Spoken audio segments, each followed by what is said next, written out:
Hello, my replay viewers. Hello there, this is Dr. Zhana, sex researcher, professor of human sexuality at NYU, who does daily scopes about sexual health and sex education and ask a scientist or a sexpert kind of scopes where you get to ask me all sorts of questions. And sometimes I do more topical ones like the one today. So today I just saw a new study that came out that looked at vasectomies and how they relate to how often men have sex. And so I want to tell you about that study and talk a little bit about the whole vasectomy and sexual functioning in men and what we know about that from research. But before I go into all of that, I'm going to let people come in for a couple of minutes. I want to say hi to who's ever here. Hi from Berlin. Oh, Berlin is my favorite city in the whole world, even though I love Brooklyn. But I used to live in Berlin, in Prenzlauer Berg, about 10 years ago, and I loved it. I absolutely loved it. If you think this, Iowa, if you think that this would be useful to you or to your followers, please invite them by swiping from left to right or up and inviting your followers either on Periscope or on Twitter.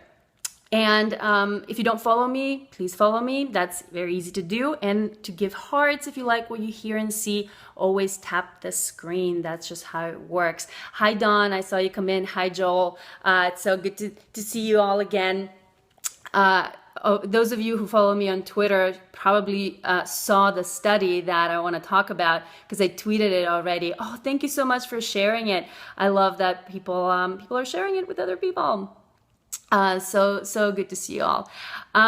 Yes, so let's talk about it. Let's talk about vasectomy. So first, let me just tell you briefly what is a vasectomy for those of you who may not be sure about what that is. I'm gonna flip the screen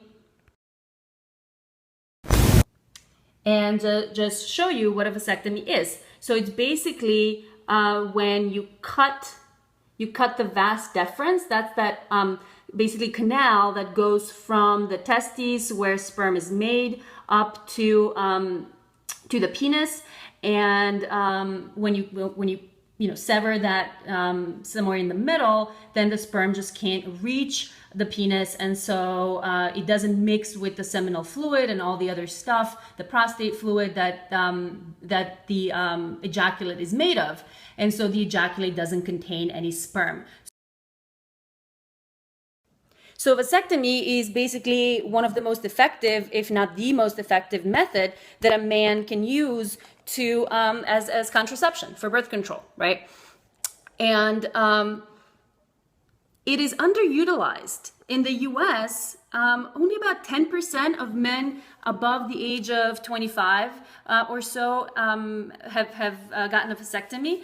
In fact, fewer than women who get tubal ligations, sort of the equivalent of a vasectomy, even though the vasectomy has a lot lower risk of any kind of complications than the tubal ligations. So, men should really look into that a little more as opposed to getting their women, their wives to do that. So, yeah, way lower, exactly. I mean, the risks are pretty low, but they're even lower for vasectomies. They're almost non-existent. It's difficult to get my husband to the doctor for anything. Yeah, I know. Some guys are very resistant to that. So, but the reason often that men are sort of resistant to vasectomies is that they fear that it's going to negatively impact their sexual functioning.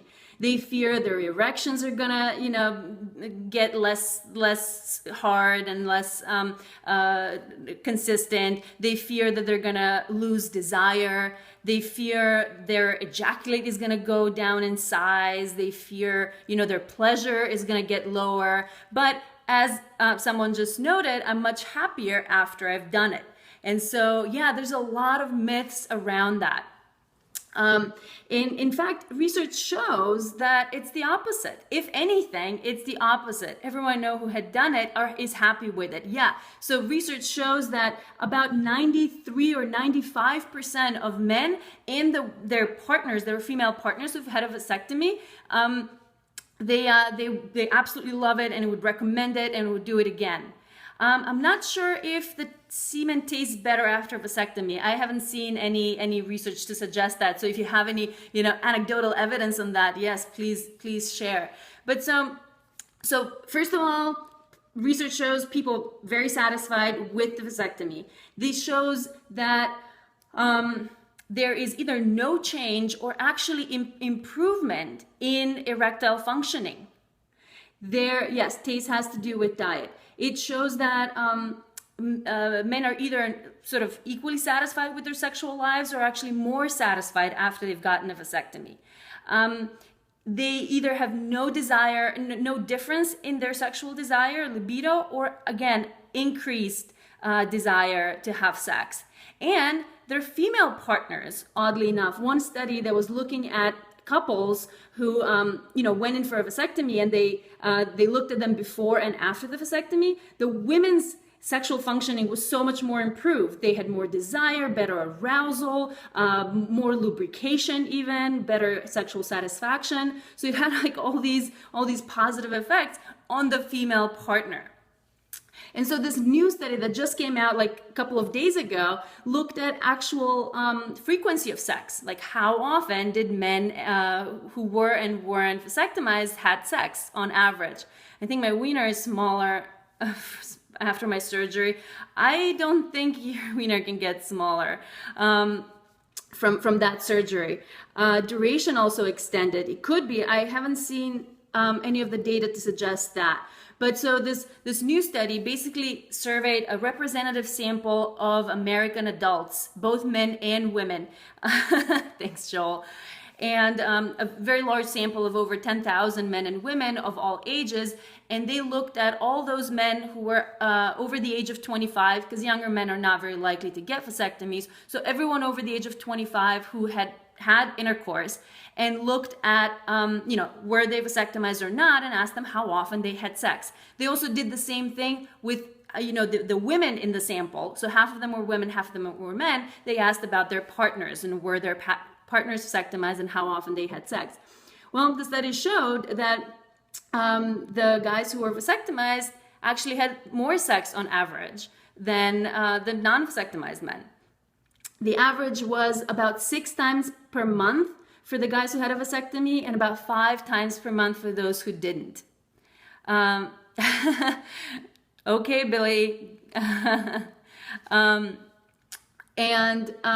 not going to be answering other questions right now. I will do a separate scope. I do separate scopes where you can ask me questions about all sorts of things that are related to sexuality. But right now I want to focus on this particular topic. This is a relatively short presentation-based scope. For those of you who joined me late, my name is Dr. Zhana. I'm a sex researcher. I study casual sex, non-monogamy, and sexual orientation, and I teach human sexuality at NYU, and I do these daily scopes where you can ask me anything, and also more topical ones. If you don't follow me already, this is your chance. Follow me, click the follow button. You can also invite people, your followers, to watch this either now or in replay. And you can always tap the screen to give hearts, whether you're watching this live or on replay. Okay, so the vasectomized men, this new study finds, were having more sex on average than guys who didn't have a vasectomy. They didn't, I don't think they looked at ethnic differences. In general, there are ethnic differences in how many men get vasectomies or not, and not just ethnic, but also education and race and all of that. But they controlled, statistically, the study controlled for age, marital status, physical health, body mass index, education, race, what else, income. So they controlled for these demographic factors that could influence, how often you're having sex. So, what are the possible explanations? Like, why would the guys with the vasectomy have more sex than those without?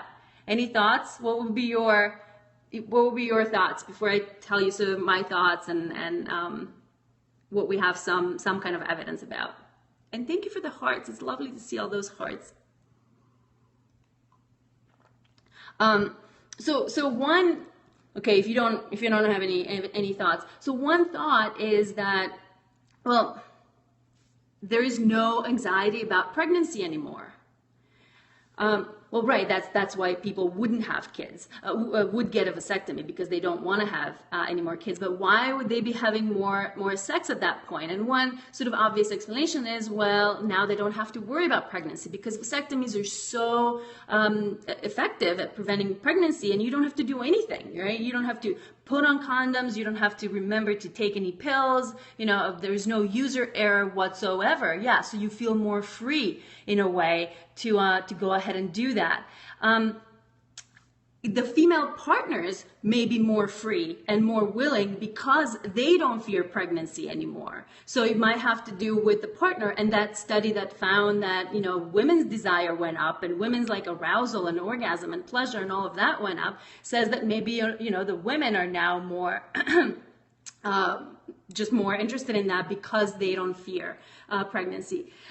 There's another theory that says, well, the whole experience of a vasectomy is kind of demasculinizing, because sort of part of the male identity is that you can father children, that you have sperm that can make babies. And so if you don't have that anymore, some men might feel like that took away part of their masculine identity.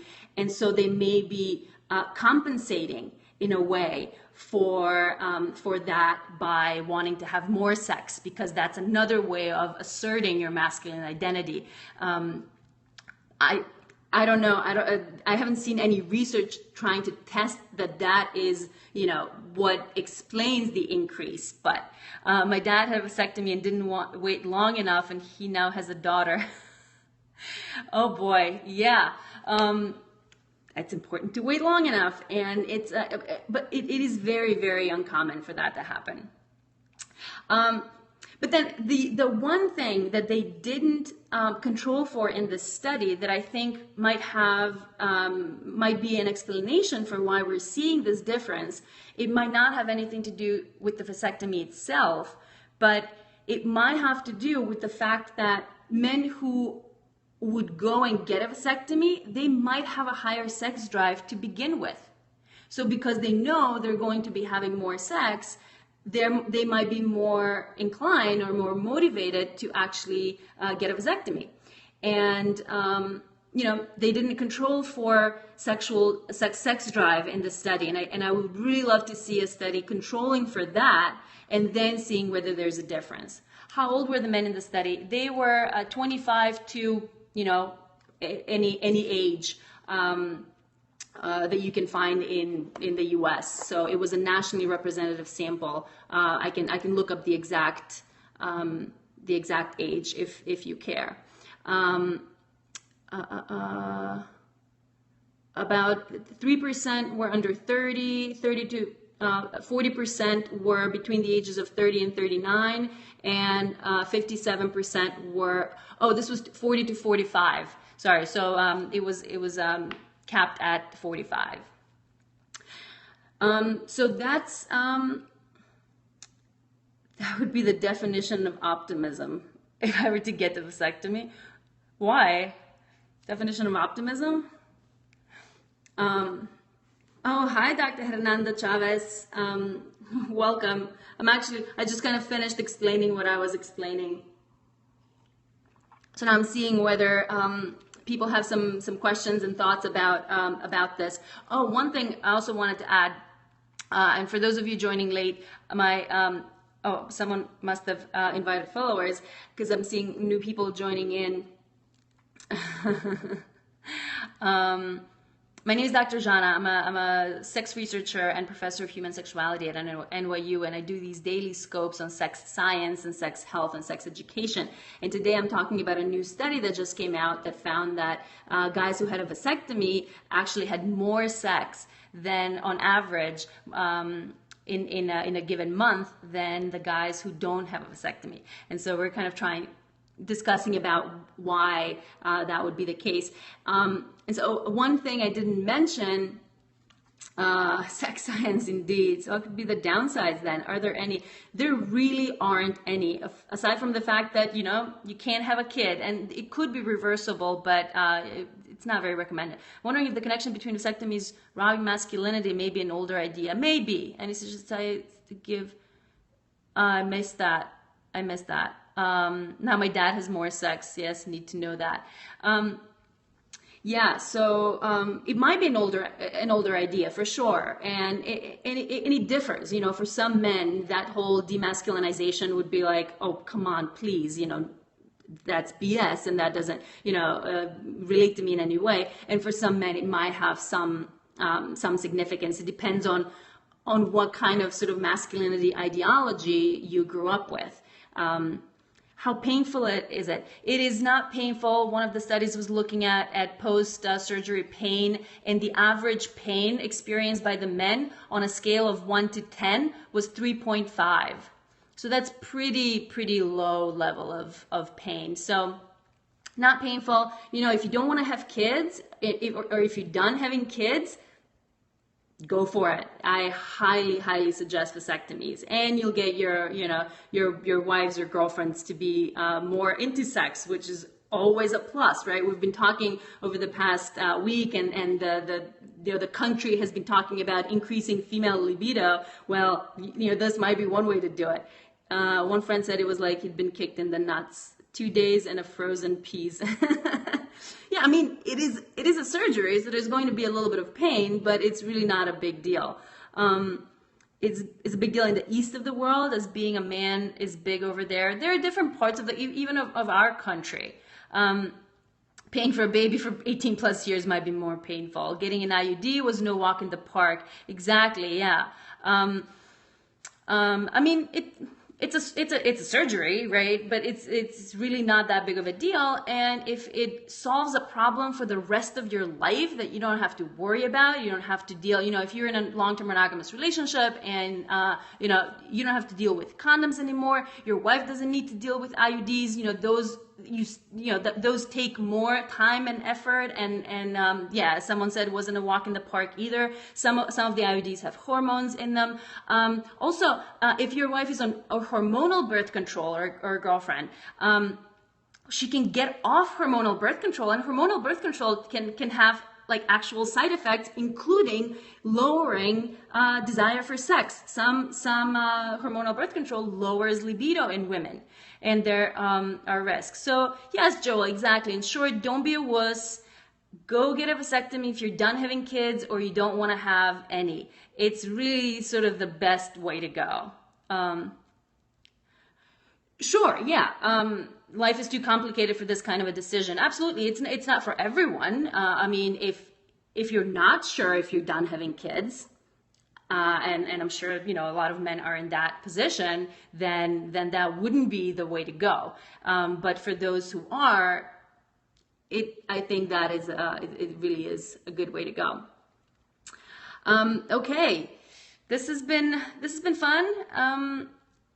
Any other thoughts, questions before I sign off? Any last minute hearts that you want to send? Yeah, please do that. Any discussion in the studies about improvement in arousal and erection due to anxiety reduction? Yeah, we talked about that. You missed it.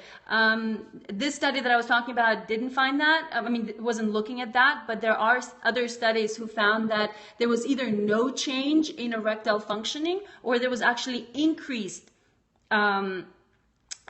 so sort of improved erectile functioning after the vasectomy. And there was also either no change in pleasure or increased pleasure, either no change in sexual satisfaction or increased sexual satisfaction, and either no change in desire or increase in desire in the men themselves. So at best, it doesn't have any sort of negative consequences. Again, on average, it might have individual men who experience some negative consequences, but on average, there was no, there were no sort of decreases in any of the sexual functioning, and it may have, in some of them, some of the studies, there was an increase. So the mechanisms for the increase, we kind of went over those, but I'm gonna repeat them quickly before I go. So there are four sort of hypothesized reasons for why vasectomized men may have increased both desire and erectile functioning. So one is reduced anxiety, because now you can't get anyone pregnant, so you don't have to worry about that. So that kind of takes off something that, even if it's not conscious, that you think about, it's still kind of there in the back of your mind, and maybe affecting your performance or your functioning. The other one is that these guys, might be guys who are more sexual to begin with, and that's why they got the vasectomy in the first place, because they were planning on having more sex, so they wanted to kind of deal with this issue and not have to worry about, and that was more important to them than the guys who didn't, who have lower sex drive to begin with. Also, female partners are found to really to really increase in their own sexual functioning after their partners get a vasectomy. And probably that has to do with two things. One, their anxiety is reduced about pregnancy, about getting pregnant. And two, they often, when their husbands or boyfriends get a vasectomy, the women who are on birth control stop taking birth control, because they don't need a dual method for contraception. And the birth control often has the side effect of lowering libido in women, and also can have some other sexual functioning issues.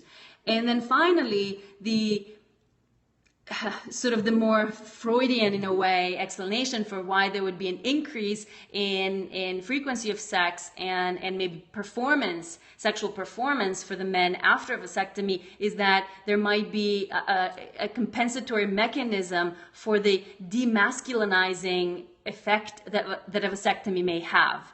And again, we were kind of discussing with some of you here that might be more of an issue for some men, or in some cultures and subcultures, than in other men. But you can see how sort of the idea that, being able to sire men is part of a masculine identity. And so taking that away from a man may, in some people, kind of have a demasculinizing effect. And so having more sex and performing better and putting more effort into the act of having sex can kind of compensate for that.